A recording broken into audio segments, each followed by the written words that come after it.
Hello guys, അപ്പോൾ വീണ്ടും സ്വാഗതം. അപ്പോൾ ഇന്ന് ഞാൻ വിചാരിച്ചു നമുക്ക് NHSലെ ഡിസ്ചാർജ് പ്രോസസ്സിനെ കുറിച്ച് പറഞ്ഞാലോ എന്ന്. അപ്പോൾ NHSലെ ഡിസ്ചാർജ് പ്രോസസ്സ് എന്ന് പറഞ്ഞു കഴിഞ്ഞാൽ നമ്മുടെ നാട്ടിൽ നമ്മൾ ഒരു പേഷ്യൻ്റ് ഡിസ്ചാർജ് ആവുകയാണെങ്കിൽ പേഷ്യൻറ്റിനോട് ആദ്യം ഡിസ്ചാർജ് ആണെന്ന് പറഞ്ഞ് പേഷ്യൻ്റെ ഫാമിലി വന്ന് പേഷ്യൻറ്റിനെ കളക്ട് ചെയ്ത് കൊണ്ടുപോകുമല്ലോ. അപ്പോൾ അതുപോലെയൊക്കെ തന്നെ ഏകദേശം അതുപോലെയൊക്കെ തന്നെ, പക്ഷേ കുറച്ച് വ്യത്യാസമുള്ളതെന്ന് വെച്ച് കഴിഞ്ഞാൽ ഇവിടെയെന്ന് വെച്ചാൽ പേഷ്യൻ്റ് അഡ്മിഷൻ ആകുമ്പോൾ തന്നെ നമ്മളൊരു ഡിസ്ചാർജ് പ്ലാനിങ് തുടങ്ങും. അപ്പോൾ ഡിസ്ചാർജ് എന്ന് പറഞ്ഞു കഴിഞ്ഞാൽ സിമ്പിൾ ഡിസ്ചാർജ് ഉണ്ട്, കോംപ്ലക്സ് ഡിസ്ചാർജ് ഉണ്ട്. സിമ്പിൾ എന്ന് പറഞ്ഞു കഴിഞ്ഞാൽ ഒരു പേഷ്യൻ്റ് ഒരു ഉദാഹരണം പറഞ്ഞു കഴിഞ്ഞാൽ ഒരു പനിയായിട്ട് അഡ്മിറ്റായി, പേഷ്യൻ്റ് പനിയൊക്കെ കഴിഞ്ഞ് കഴിഞ്ഞാൽ പേഷ്യൻ്റ് അത് TTO, അതായത് ടേക്ക് ടു ഹോം മെഡിക്കേഷനൊക്കെ ആയിട്ട് പേഷ്യൻ്റ് വീട്ടിലേക്ക് പോകുന്നു. ചിലപ്പോൾ മെഡിക്കേഷനൊന്നും ഇല്ലാന്നുണ്ടെങ്കിൽ ഡിസ്ചാർജ് ലെറ്ററൊക്കെ കൊടുത്ത് പേഷ്യൻ്റ് വീട്ടിലേക്ക് പോകുന്നു. അതാണ് സിമ്പിൾ ഡിസ്ചാർജ് എന്ന് പറഞ്ഞു കഴിഞ്ഞാൽ.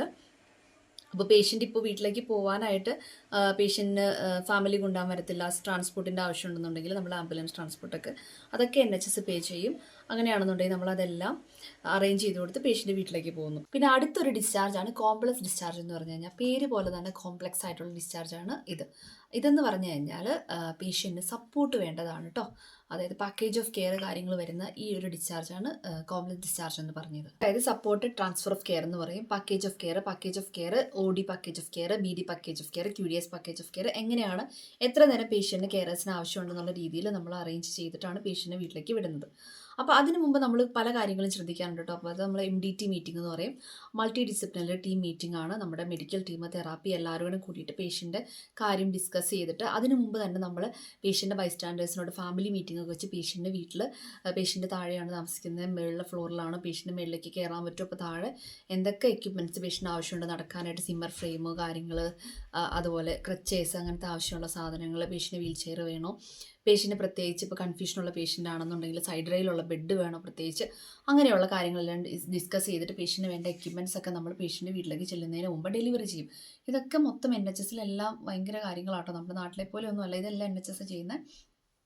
അതെല്ലാം ചെയ്ത് പേഷ്യൻ്റ് പോകുന്നതിന് മുമ്പ് പേഷ്യൻ്റ് വേണ്ട എല്ലാ കാര്യങ്ങളും നമ്മൾ സെറ്റപ്പ് ചെയ്തിട്ടാണ് പേഷ്യൻ്റ് നമ്മൾ ഡിസ്ചാർജ് ചെയ്തിട്ട് പേഷ്യൻ്റ് വിടുന്നത്. റീഹാബിലിറ്റേഷൻ സെൻറ്ററിലേക്കാണെന്നുണ്ടെങ്കിൽ പേഷ്യൻ്റ് ഇപ്പോൾ അവിടുത്തെ അങ്ങോട്ടേക്ക് നമ്മൾ റെഫർ ചെയ്തിട്ട് അവിടെ ബെഡ് റെഡിയായി കഴിയുന്നുണ്ടെങ്കിൽ നമ്മൾ അറിയിക്കും. അപ്പോൾ നമ്മൾ അറിഞ്ഞു കഴിയുമ്പോൾ നമ്മൾ പേഷ്യൻ്റ് ഹാൻഡ് ഓവറൊക്കെ കൊടുത്ത് നമ്മൾ പേഷ്യൻ്റ് ട്രാൻസ്പോർട്ടൊക്കെ ബുക്ക് ചെയ്ത് പേഷ്യൻ്റിനെ വിടും. അങ്ങനെയാണ് സാധാരണ രീതിയിൽ നമ്മുടെ ഒരു ഡിസ്ചാർജ് കാര്യങ്ങൾ നടക്കാനുള്ളത്. ഇപ്പോൾ പാക്കേജ് ഓഫ് കെയർ എന്ന് പറഞ്ഞു കഴിഞ്ഞാൽ അതൊരു കോംപ്ലക്സ് ഡിസ്ചാർജിൻ്റെ ഇതിനകത്ത് വരുന്നതാണ്. സിമ്പിൾ ഡിസ്ചാർജ് എന്ന് പറഞ്ഞാൽ വീട്ടിലേക്ക് പോകുന്നത്, സിമ്പിളായിട്ട് പോകുന്നത്. കോംപ്ലക്സിലാണ് ഈ പറഞ്ഞ പാക്കേജ് ഓഫ് കെയർ കാര്യങ്ങളൊക്കെ വരുന്നത്. അതെല്ലാം നമുക്ക് ഫ്രീ ആണ് കേട്ടോ. പിന്നെ വേറൊരു കാര്യം ഇതിനകത്ത് പറയാനുള്ളത് ഡിസ്ട്രിക്ട് നഴ്സ് റെഫറൽ എന്ന് പറയും. അപ്പോൾ നമ്മളിപ്പോൾ വാർഡിൽ വർക്ക് ചെയ്യുന്ന പലർക്കും ആണെന്നുണ്ടെങ്കിൽ നമുക്ക് ഡിസ്ചാർജിനെ കുറിച്ച് വലിയ അറിവുണ്ടാവില്ല. കാര്യം പറഞ്ഞാൽ ഡിസ്ചാർജ് ഒക്കെ ചെയ്യുന്ന ഒന്നില്ലെങ്കിൽ ചിലപ്പോൾ ബാൻഡ് 6 ആയിരിക്കും, ചിലപ്പോൾ ഡിസ്ചാർജ് കോർഡിനേറ്ററൊക്കെ കാണും. അപ്പോൾ നമുക്കിതിനെക്കുറിച്ച് വലിയ ഒരു അറിവ്, നമ്മളത് ചെയ്യാൻ പോകേണ്ട കാര്യമില്ലല്ലോ. അപ്പോൾ എന്തായാലും നമുക്ക് അത്യാവശ്യം കുറച്ച് കാര്യങ്ങൾ ഡിസ്ചാർജിനെ കുറിച്ചൊക്കെ അറിഞ്ഞിരിക്കണേ എപ്പോഴും നല്ലതാണ്. അപ്പോൾ എന്താണെന്ന് വെച്ച് കഴിഞ്ഞാൽ ഇപ്പം പിന്നെ പറയാനുള്ള ഡിസ്ചാർജ് ആണെന്നുണ്ടെങ്കിൽ നമുക്ക് ചില പേഷ്യൻ്റ് എനോക്സിപാരിൻ, അതായത് ക്ലെക്സിൻ എന്ന് പറയും, എനോക്സിപാരിനോ അല്ലാന്നുണ്ടെങ്കിൽ ചിലപ്പോൾ കത്തീഡ്രോട് കൂടി ചിലപ്പോൾ വിടുന്ന പേഷ്യൻ്റ് ആയിരിക്കും. അപ്പോൾ അങ്ങനെയാണെന്നുണ്ടെങ്കിൽ ആ പേഷ്യൻറ്റിന് കത്തീഡ്ര് ചിലപ്പോൾ ലോങ് ടൈം കത്തീഡ്രാണ്, ഇപ്പോൾ സ്ഥിരമായിട്ട് ആ പേഷ്യൻ്റ് കത്തീഡ്രൊക്കെ വേണ്ടാണെങ്കിൽ അതിടയ്ക്ക് ചേഞ്ച് ചെയ്യണ കാര്യങ്ങൾ എല്ലാം ചെയ്യാനായിട്ട് നമ്മൾ ഡിസ്ട്രിക്ട് നഴ്സ് റെഫറലാണ് വിടുന്നത്. അപ്പോൾ ആ പേഷ്യൻ്റ് താമസിക്കുന്ന ഏരിയ അനുസരിച്ച് ഡിസ്ട്രിക്ട് നഴ്സ് വന്നിട്ട് പേഷ്യൻ്റെ കത്തീറ്റർ കെയറും കാര്യങ്ങളൊക്കെ ചെയ്തോളും. ചിലപ്പോൾ പേഷ്യൻ്റ് നമ്മൾ ടോക്ക് ക്ലിനിക്കിലേക്ക് റെഫർ ചെയ്യാനുണ്ട്. അപ്പോൾ പേഷ്യൻ്റ് ഡിസ്ചാർജ് ആകുമ്പോൾ ടോക്ക് എന്ന് പറഞ്ഞാൽ ട്രയൽ വിത്തൗട്ട് കത്തീറ്റർ ആട്ടോ. അതൊക്കെ ഇവിടുത്തെ ഓരോ ടൈമുകളാണ് കേട്ടോ നമ്മൾ പറയുന്നത്. അപ്പോൾ പേഷ്യൻ്റ് ടോക്ക് ക്ലിനിക്കിൽ വിട്ടാൽ അവർ പേഷ്യൻ്റെ കത്തീറ്റർ ഊരി കഴിഞ്ഞിട്ട് പേഷ്യൻ്റെ യൂറിൻ പാസ് ചെയ്യുന്നുണ്ടോ എന്ന് നോക്കി, ഇല്ലാന്നുണ്ടെങ്കിൽ വീണ്ടും റീകത്തീറ്ററേഷൻ ചെയ്യാനുള്ള കാര്യങ്ങളും എല്ലാം അവർ ചെയ്തോളും. അപ്പോൾ അതൊക്കെ റെഫർ ചെയ്യും.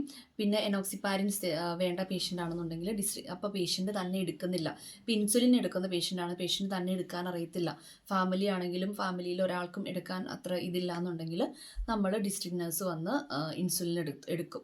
അപ്പോൾ അതിന് വേണ്ടിയിട്ട് നമ്മൾ സൗകര്യങ്ങളൊക്കെ ചെയ്ത് ഡിസ്ട്രിക്ട് റെഫറലൊക്കെ ചെയ്ത് വേണം വിടാനായിട്ട്. പിന്നെ നമ്മൾ പേഷ്യൻറ്റിൻ്റെ ഫാമിലീനെ പഠിപ്പിക്കും കേട്ടോ, അത്യാവശ്യം ഇൻസുലിൻ എടുക്കുക. അപ്പോൾ അവർ ഓക്കെയാണ്, കോൺഫിഡൻ്റ് ആണ് എന്നുണ്ടെന്നുണ്ടെങ്കിൽ അവരെടുത്തോളും. അല്ലാന്നുണ്ടെങ്കിൽ ഡിസ്ട്രിക്ട് നഴ്സ് റെഫറൽ തന്നെയാണ് നമ്മൾ വിടുന്നത്. കത്തീറ്റർ, പിന്നെ ചില പേഷ്യൻസിന് എന്തെങ്കിലും വൂണ്ടൊക്കെ ഉണ്ടാവും. ബെഡ് സോറ് കാര്യങ്ങൾ അങ്ങനെയൊക്കെയുള്ള പേഷ്യൻ്റ് ആണെന്നുണ്ടെങ്കിൽ നമ്മൾ അതിനും ഡിസ്ട്രിക്ട് നഴ്സ് റെഫറലാണ് വിടുന്നത്. ഈ പേഷ്യൻറ്റിന് വൂണ്ടൊക്കെ വന്ന് ഡ്രസ്സിങ്ങും കാര്യങ്ങളൊക്കെ ചെയ്യണമല്ലോ, അപ്പോൾ അതിനും ഡിസ്ട്രിക്ട് നഴ്സ് റെഫറൽ വിട്ടിട്ട് അപ്പോൾ നമ്മൾ പേഷ്യൻറ്റ് ഡിസ്ചാർജ് ആവുന്ന സമയത്താണ് നമ്മൾ ഇതെല്ലാം ചെയ്ത് എല്ലാം റെഡിയാക്കി നമ്മൾ എല്ലാ കാര്യങ്ങളും അറേഞ്ച് ചെയ്തിട്ട് പേഷ്യൻറ്റിനെ വിടും. അതുപോലെ നമ്മൾ ട്രാൻസ്പോർട്ട് ബുക്ക് ചെയ്യുമ്പോൾ ചിലപ്പോൾ പേഷ്യൻ്റ് ഇൻഡിപെൻഡൻ്റ് ആണ്, പേഷ്യൻ്റ് ചെയർ മതി എന്നുണ്ടെങ്കിൽ നമ്മൾ ട്രാൻസ്പോർട്ട് ബുക്ക് ചെയ്യുമ്പോൾ ചെയർ മതി. ചിലപ്പോൾ പേഷ്യൻ്റ് ബെഡ് ബൗണ്ട് ആണെന്നുണ്ടെങ്കിൽ നമ്മൾ ബുക്ക് ചെയ്യുമ്പോൾ നമ്മൾ സ്ട്രക്ചറാണ് പറയുന്നത്, സ്ട്രക്ചർ വിത്ത് 2 man crew എന്നൊക്കെ പറയാം. അപ്പോൾ ചെയർ ആണെന്നുണ്ടെങ്കിൽ ചെയർ വിത്ത് 1 man crew പറയാം. പിന്നെ ചില പേഷ്യൻ്റ് ഫ്ലാറ്റിലായിരിക്കും താമസിക്കുന്നത്. അപ്പോൾ ഫ്ലാറ്റിൽ 2nd ഫ്ലോറൊക്കെ ആണെന്നുണ്ടെങ്കിൽ പേഷ്യൻറ്റിന് കയറാനും പറ്റത്തുണ്ടാവില്ല. അപ്പോൾ അങ്ങനെയാണെന്നുണ്ടെങ്കിൽ നമ്മൾ ട്രാൻസ്പോർട്ട് ബുക്ക് ചെയ്യുമ്പോൾ അവരോട് പ്രത്യേകം പറയണം പേഷ്യൻ്റ് ഇങ്ങനെയുള്ള സ്ഥലത്താണ് താമസിക്കുന്നത്, അപ്പോൾ ക്യാരി ചെയർ വേണമെന്ന് പറയണം. അപ്പോൾ പിന്നെ ചില പേഷ്യൻ്റ് കൺഫ്യൂസ്ഡ് ആയിരിക്കും. അപ്പോൾ നമ്മൾ ട്രാൻസ്പോർട്ട് ബുക്ക് ചെയ്യുമ്പോൾ പ്രത്യേകം വേണം, പേഷ്യൻ്റ് കൺഫ്യൂസ്ഡ് ആണ്. അപ്പോൾ ചിലപ്പോൾ ഇവരെങ്ങനെയാണെന്ന് വെച്ചാൽ ആംബുലൻസിൽ ചിലപ്പോൾ 2-3 പേഷ്യൻ്റൊക്കെ ഒരുമിച്ച് പുറകെ ഇരുത്തിയിട്ടായിരിക്കും ചിലപ്പോൾ പോകുന്നത്. അപ്പോൾ നമ്മൾ കൺഫ്യൂഷനാണ്. പേഷ്യൻ്റ് ചിലപ്പോൾ ബെഡിൽ നിന്ന് ചിലപ്പോൾ എഴുന്നേറ്റ് വീഴാനും റിസ്ക് ഓഫ് ഫോളൊക്കെ ഉള്ളതാണെന്നുണ്ടെങ്കിൽ നമ്മൾ അവരോട് പറഞ്ഞാൽ പേഷ്യൻ്റ് കൺഫ്യൂഷനാണ്, പുറകിൽ എപ്പോഴും പേഷ്യൻ്റെ കൂടെ ഒരാൾ വേണം എന്നുള്ള രീതിയിൽ പറയുവാണെങ്കിൽ നമ്മൾ അതൊക്കെ നേരത്തെ തന്നെ മുൻകൂട്ടി അറിഞ്ഞ് പേഷ്യൻ്റെ എല്ലാ കാര്യങ്ങളും ഇത് നോക്കിയിട്ട് വേണം നമ്മൾ ബുക്ക് ചെയ്യാനായിട്ട്. പിന്നെ ഇപ്പോൾ നമ്മൾ ഡിസ്ചാർജ് ലോഞ്ചിലൊക്കെ ഡ്യൂട്ടി എടുക്കുന്ന, ഞങ്ങളിപ്പോൾ ഡിസ്ചാർജ് ലോഞ്ചിൽ ഡ്യൂട്ടി എടുക്കാറുണ്ട്. അപ്പോൾ അതുകൊണ്ട് നമ്മളിപ്പോൾ ഡിസ്ചാർജ് ആവുന്ന പേഷ്യൻ്റ് എല്ലാം അതായത് TTO വെയിറ്റ് ചെയ്യുന്ന പേഷ്യൻ്റ് ഒക്കെ അങ്ങോട്ട് വരും, എന്നിട്ട് അവരവിടെയാണ് വെയിറ്റ് ചെയ്യുന്നത്. അപ്പോൾ നമ്മൾ മെഡിസിനൊക്കെ കാര്യങ്ങളെല്ലാം ചെയ്തിട്ട് നമ്മൾ മെഡിസിൻ കളക്ട് ചെയ്തിട്ട് പേഷ്യൻറ്റിന് എക്സ്പ്ലെയിൻ ചെയ്ത് പറഞ്ഞു കൊടുക്കും. ഡിസ്ചാർജ് ലെറ്ററൊക്കെ നമ്മൾ പ്രിൻറ്റ് ചെയ്ത് കൊടുക്കും. എന്നിട്ട് അവർക്ക് നമ്മളെല്ലാ കാര്യങ്ങളും നോക്കും. ഈ പേഷ്യൻ്റ് ഡിസ്ട്രിക്ട് നഴ്സ് റെഫറൽ വേണ്ടതാണോ, വൂണ്ട് എന്തെങ്കിലും ഉണ്ടോ, എല്ലാ കാര്യങ്ങളെല്ലാം നോക്കിയിട്ട് നമ്മൾ പേഷ്യൻ്റെ വീട്ടിലേക്ക് വിടുന്നത്. അതുപോലെ തന്നെ പേഷ്യൻ്റെ ഫാമിലി ആരെങ്കിലും വിളിക്കാൻ വരുമോ, പേഷ്യൻ്റ് എങ്ങനെയാണ് പോകുന്നത്, ട്രാൻസ്പോർട്ട് വല്ലതും വേണ്ട പേഷ്യൻ്റ് ആണോ, പിന്നെ കുഴപ്പമില്ലാത്ത പേഷ്യൻ്റ് ആണ്. ഇപ്പോൾ പേഷ്യൻ്റ് ഒന്ന് നമുക്ക് സേഫായിട്ട് പോകണമെന്നുണ്ടെങ്കിൽ ഇപ്പോൾ ഞങ്ങളുടെ ട്രസ്റ്റിലാണെന്നുണ്ടെങ്കിൽ 5 സ്റ്റാർ ടാക്സി എന്നൊക്കെ പറഞ്ഞ സംവിധാനമാണ്. അപ്പോൾ പേഷ്യൻ്റ് നമുക്ക് ടാക്സി ബുക്ക് ചെയ്ത് കൊടുക്കാം കേട്ടോ. അപ്പോൾ 5 സ്റ്റാർ ടാക്സി നമ്മൾ പേഷ്യൻ്റ് ബുക്ക് ചെയ്ത് കൊടുക്കും. പേഷ്യൻ്റ് ഇപ്പോൾ NHS ആണ് പേ ചെയ്യുന്നത്. പേഷ്യൻ്റ് എന്ന് പറയേണ്ട 5 സ്റ്റാർ ടാക്സി വന്നു കഴിയുമ്പോൾ പേഷ്യൻ്റ് ആ ടാക്സിയിൽ കയറി പേഷ്യൻ്റെ വീട്ടിൽ പോയി ഇറങ്ങാം. പിന്നെ സിറ്റി സ്പ്രിൻ്റ് എന്ന് പറഞ്ഞാൽ പല പരിപാടികളുണ്ട്. അപ്പോൾ പേഷ്യൻ്റ് ഇപ്പോൾ എന്തെങ്കിലും ഒരു കാരണവശാൽ പേഷ്യൻ്റ് മെഡിസിൻ പേഷ്യൻ്റ് അന്ന് കിട്ടിയില്ല, പേഷ്യൻ്റ് കുറച്ച് മെഡിക്കേഷൻ വീട്ടിലുണ്ട് കഴിക്കാനായിട്ട്, പേഷ്യൻ്റ് അപ്പോൾ വീട്ടിൽ തന്നെ പോകണം. അപ്പോൾ നമുക്ക് മെഡിക്കേഷൻ പേഷ്യൻ്റ് എത്തിക്കാനായിട്ട് അതിന് സിറ്റി സ്പ്രിൻ്റ് എന്ന് പറഞ്ഞ പരിപാടിയുണ്ട്. അപ്പോൾ അതാണെന്നുണ്ടെങ്കിൽ ഇപ്പോൾ സിറ്റി സ്പ്രിൻ്റ് ആണെങ്കിൽ മെഡിക്കേഷനോ അല്ലെങ്കിൽ ഇപ്പോൾ എന്തെങ്കിലും സിമ്മർ ഫ്രെയിമോ കാര്യങ്ങളോ പേഷ്യൻ്റ് കൊണ്ടുപോകാൻ മറന്നുപോയി, അപ്പോൾ നമുക്ക് ഈ സാധനം പേഷ്യൻറ്റിന് എത്തിക്കണമല്ലോ. പിന്നെ ഒന്നില്ലെങ്കിൽ നമുക്ക് ഫാമിലിനെ വിളിച്ച്, അതൊക്കെ പിന്നെ അവർക്ക് ബുദ്ധിമുട്ടാവും. അപ്പോൾ അങ്ങനെയാണെന്നുണ്ടെങ്കിൽ നമ്മൾ സിറ്റി സ്പ്രിൻ്റിൽ വിളിച്ചിട്ട് അവർ വന്ന് ഈ സാധനം കളക്ട് ചെയ്തിട്ട് പേഷ്യൻ്റെ വീട്ടിലെ അഡ്രസ്സിൽ ഡെലിവറി ചെയ്ത് കൊടുക്കും. അങ്ങനെ പല പരിപാടികളുണ്ട്. അപ്പോൾ ഇതാണ് മൊത്തത്തിൽ പറഞ്ഞു കഴിഞ്ഞാൽ ഒരു ഡിസ്ചാർജ് കാര്യങ്ങൾ എന്ന് പറഞ്ഞു കഴിഞ്ഞാൽ NHSലെ ഒരു പ്രോസസ്സ് എന്ന് പറഞ്ഞു കഴിഞ്ഞാൽ. അപ്പോൾ കുറച്ച് കാര്യങ്ങളുണ്ട്. പക്ഷേ നമുക്ക് ആദ്യമൊക്കെ നമ്മൾ NHSൽ വർക്ക് ചെയ്യുന്ന സമയത്ത് നമ്മൾ വിചാരിക്കും അയ്യോ എന്തൊരു പാടായി ഡിസ്ചാർജ് എന്ന് പറഞ്ഞു കഴിഞ്ഞാൽ, ഇത് ഭയങ്കര തലവേദനയാണെന്നൊക്കെ വിചാരിക്കും.